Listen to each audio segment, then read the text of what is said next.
Hey, I'm Travis Whitaker, and today I'm going to be analyzing the character Frank Abagnale Jr. from the movie Catch Me If You Can.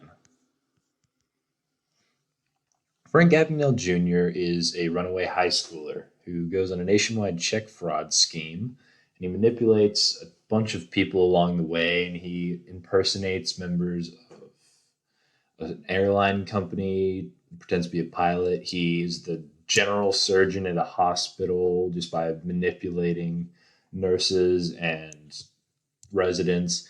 And he also passes the bar and becomes a lawyer in Louisiana. He evades the FBI for a number of years and ends up in Europe and steals millions of dollars from various governments by running different check fraud scams. My diagnosis for Frank would be psychopathy. Psychopathy is a disorder that is characterized by deficient empathy. This leads to symptoms such as difficulty regulating emotion, predatory exploitativeness, and a mask of sanity, which is basically underneath.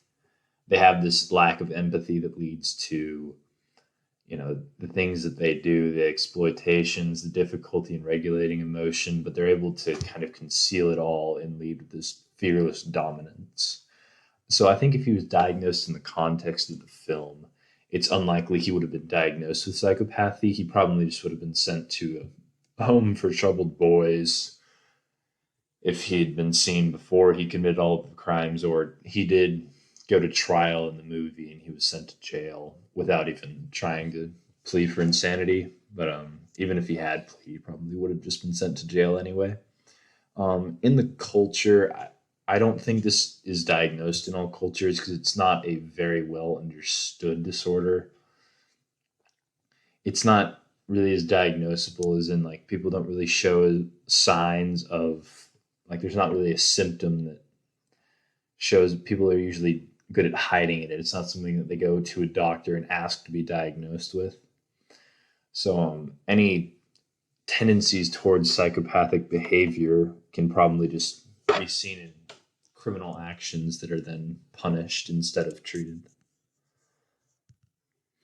There's definitely a very negative stigma associated with psychopathy in our culture because people with the disorder, while obviously not every psychopath is a you know deranged criminal, people often use the word psychopath to describe someone who seems evil or insane, even though it is a real disorder, not just anyone who shows criminal tendencies. So he shows a couple of symptoms more than he shows others. I think the one that he shows the most is predatory exploitativeness, which is due to their lack of empathy. People tend to use, or psychopaths tend to use people as like a means to an end and to further, like as in the movie, Frank furthers his cons with pretty young girls. Um, he often just has no regard for their well-being or their mental health. He just uses them for what he wants, which is money and power. He excels in the movie in getting whatever he wants with a wink and a smile. He cons people just constantly without even a second thought.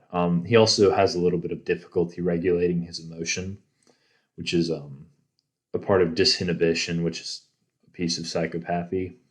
He's impulsive. He does things without really thinking them through. Like he just runs away from home after learning of his parents' divorce, and he threatens someone over a spilt drink. And he freaks out on a plane after learning of his father's death and escapes. And yeah, he also doesn't really show the no fear thing because that is a big piece of psychopathy, and he shows it to some degree. But there are several times in the movie where he is obviously very afraid. My proposed treatment plan would probably just be rehabilitation and a therapy program just to make sure that he's learning how to live a normal life and uses his powers for good because he does have a great mind, but there's not really a drug to give him to treat him. And the ethical concern is that we're not really treating him in a sense, but I think it's the best option.